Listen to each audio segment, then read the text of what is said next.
Assalamualaikum warahmatullahi wabarakatuh.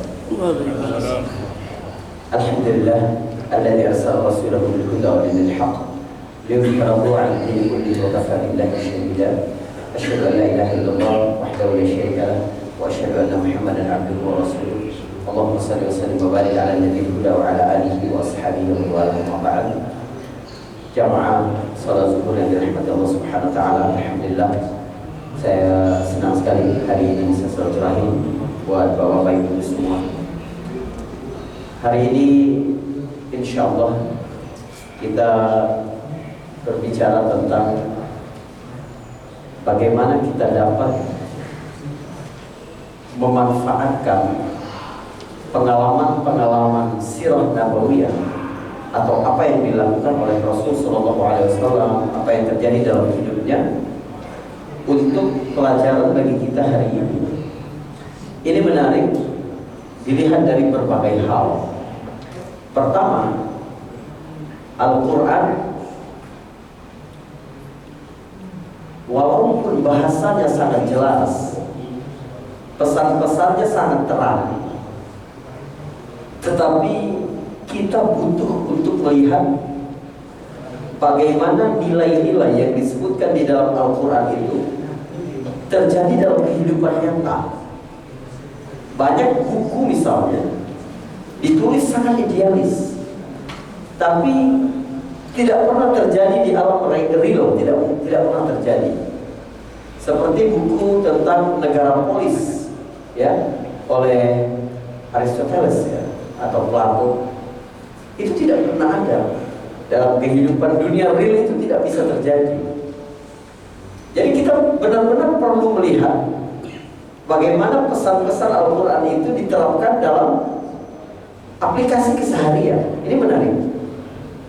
Sehingga ketika Hisham bin Amir bertanya kepada Bunda Aisyah radhiyallahu anha, "Kaifa kana khuluquh?" Bagaimana perilaku Rasul sallallahu alaihi wasallam? Lalu Aisyah menjawab, "Kana khuluquhul Quran." Akhlak Nabi itu adalah Al-Quran. Berarti kita mesti melihat praktek dalam kehidupan nyata ayat-ayat wa ta'awanu 'alal birri wat taqwa wasta'inu bis sabri was salah innallaha ma'as sabirin. Kemudian ayat-ayat yang lain perlu kita lihat dalam kehidupan nyata itu seperti apa. Kita ini sejujurnya tidak sepenuhnya paham ketika kita membaca ayat yang berkata misalnya Allah itu bersama orang-orang yang sabar. Bagaimana bentuk kebersamaan Allah bersama orang yang sabar itu seperti apa? Kita sekarang Ustaz kalau dikit-dikit sabar kita gak dapat apa-apa. Oh, apakah benar cara pemahaman kita tentang sabar begitu? Maka kita perlu melihat bagaimana praktek kesabaran ini dalam kehidupan nyata, dalam diri Rasulullah SAW. Sehingga para ulama-ulama terdahulu, generasi-generasi terdahulu secara umum itu berkata, kami mempelajari sirah Nabi itu seperti kami mempelajari Al-Quran. Kenapa?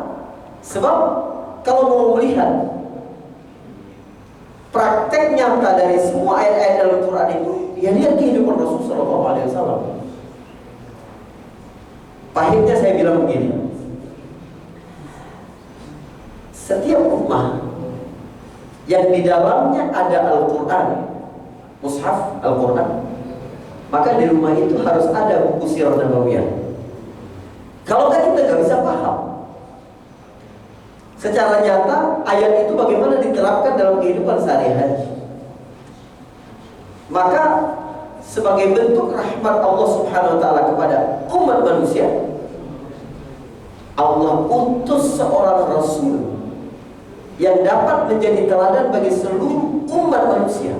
Artinya segala kehidupan Nabi sudah didesain sedemikian rupa untuk menjadi teladan yang relevan bagi seluruh umat manusia sampai akhir zaman. Ini kan menarik. Kenapa menarik? Sebab kita yang hidup di era disruptif ini semakin sadar bahwa perubahan dalam kehidupan itu nggak bisa kita prediksi lagi. Dulu orang bisa memprediksi 10 tahun lagi akan seperti apa, 20 tahun lagi akan seperti apa. Sekarang tahun depan nggak bisa.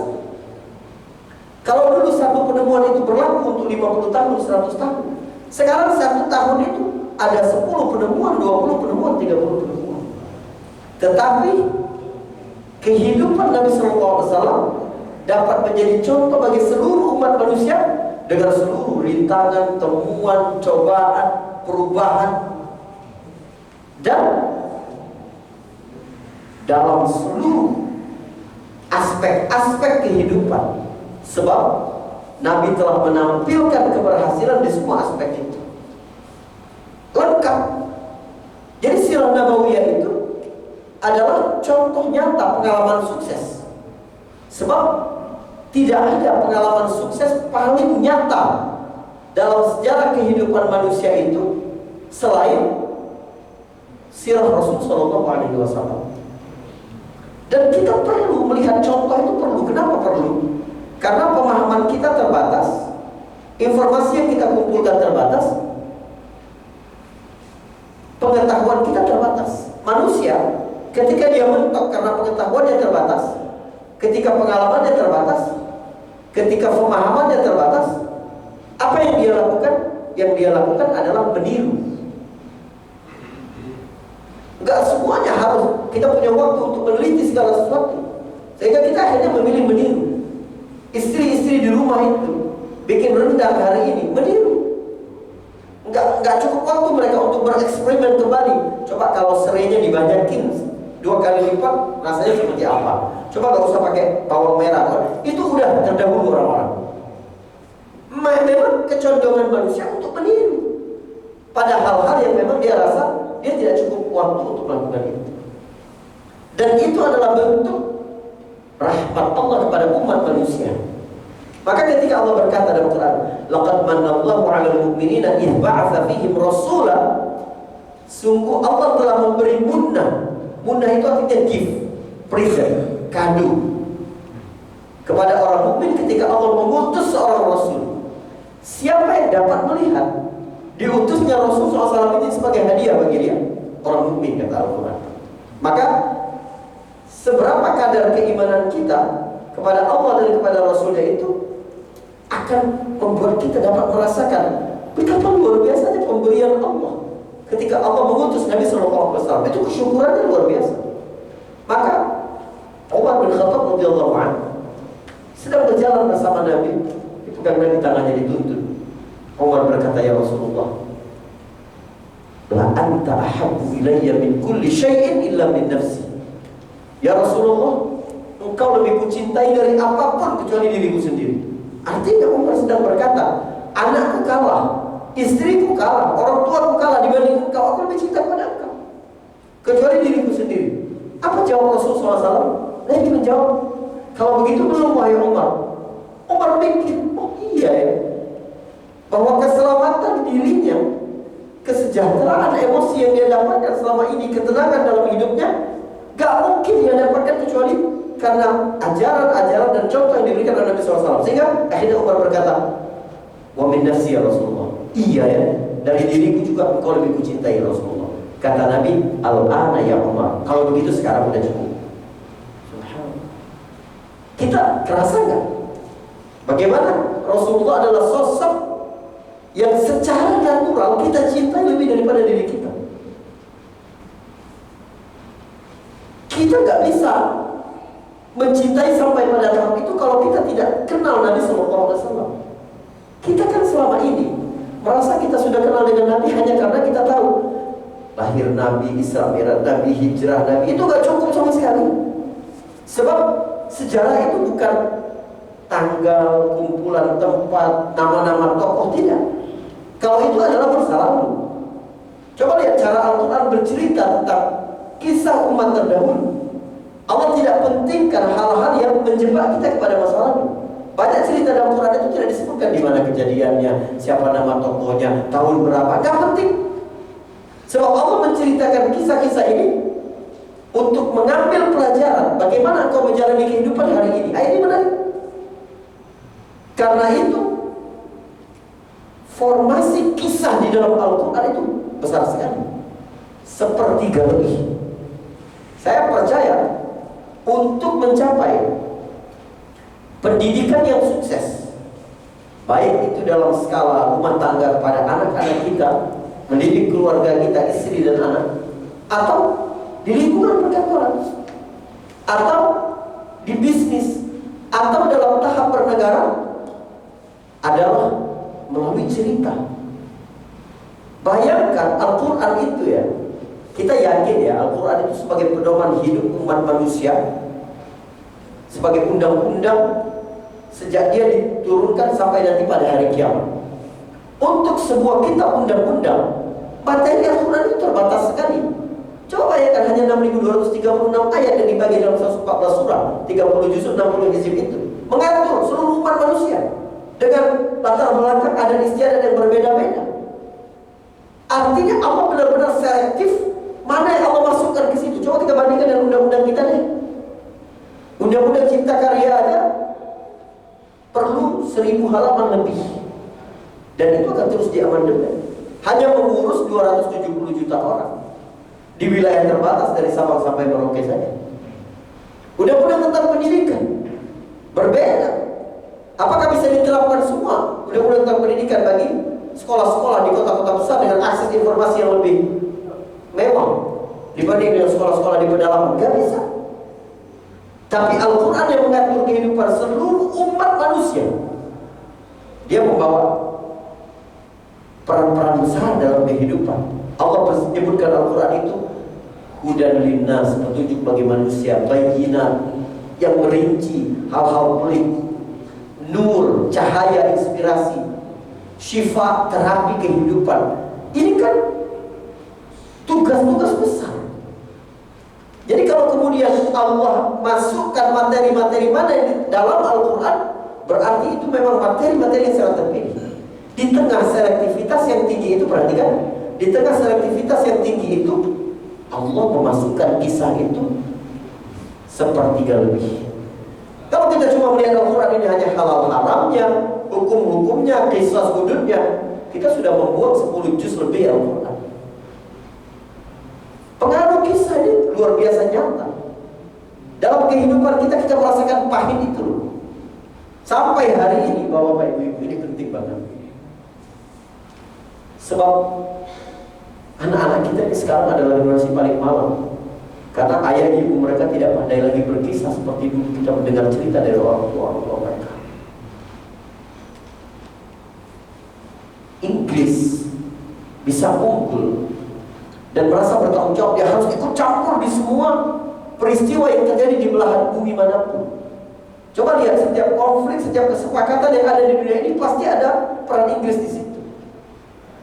Karena dari generasi-generasi selalu diceritakan kepada anak-anak mereka bahwa nenek moyang kita dulu adalah bangsa yang menguasai lautan. Sementara geopolitik dari dulu, awal geopolitik itu berkata, siapa yang menguasai lautan, dia menguasai dunia. Who controls the sea, controls the world. Sebaliknya, Spanyol stagnan seperti itu.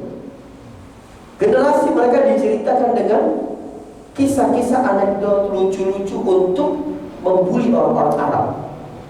Ini dendam mereka atas apa yang dilakukan futuhat-futuhat oleh orang-orang Arab Muslim, membuat mereka akhirnya menceritakan kisah-kisah tentang Joha, tentang Abu Nawas, tentang bukan pada wajah aslinya. Tapi Spanyol lihat perbedaannya dengan Inggris. Di Indonesia, waktu terjadi tsunami di Aceh, kan ada satu pulau yang paling dikit korbannya. Itu kekuatan kisah. Bagaimana setiap generasi dikisahkan, kalau tiba-tiba air laut surut, hewan-hewan lari ke atas, semua harus menyelamatkan diri karena sebentar lagi akan ada gelombang besar. Sehingga dari 12.000 jumlah penduduk hanya 9 orang yang meninggal dunia. Para pakar psikologi cerita itu menyebutkan ada pengaruh berkembangnya korupsi di Indonesia ini. Karena dari dulu yang cerita paling populer di tengah-tengah masyarakat adalah cerita kancil yang licik yang dapat selalu lari dari hukum. Jadi bagaimana cerita yang kita dengar itu mempengaruhi masa depan? Apalagi sejarah ya. Sejarah masa lalu itu kalau dinarasikan secara keliru hari ini, maka dia akan mengorbankan banyak hal di masa depan. Orang Indonesia itu kebanyakan melihat segala hal yang berkaitan dengan luar negeri itu lebih unggul. Dia merasa kalau beli tas dari luar negeri dia lebih bergengsi. Kalau produk sepatunya itu dari luar negeri, parfumnya dari luar negeri, atau ada lulusan dari luar negeri, atau ketika melayani bule dibandingkan melayani dengan pribumi, berbeda. Kenapa ada perasaan seperti itu? Sebab dalam benak kita, cerita yang selalu dibenamkan dari kecil adalah kita ini bangsa yang dijajah 350 tahun. Itu cara menarasikan sejarah saja. Kita akhirnya timbul jiwa proletar di dalam diri kita. Kita ini memang bangsa di bawah, dijajah. Hari ini kita hapus itu.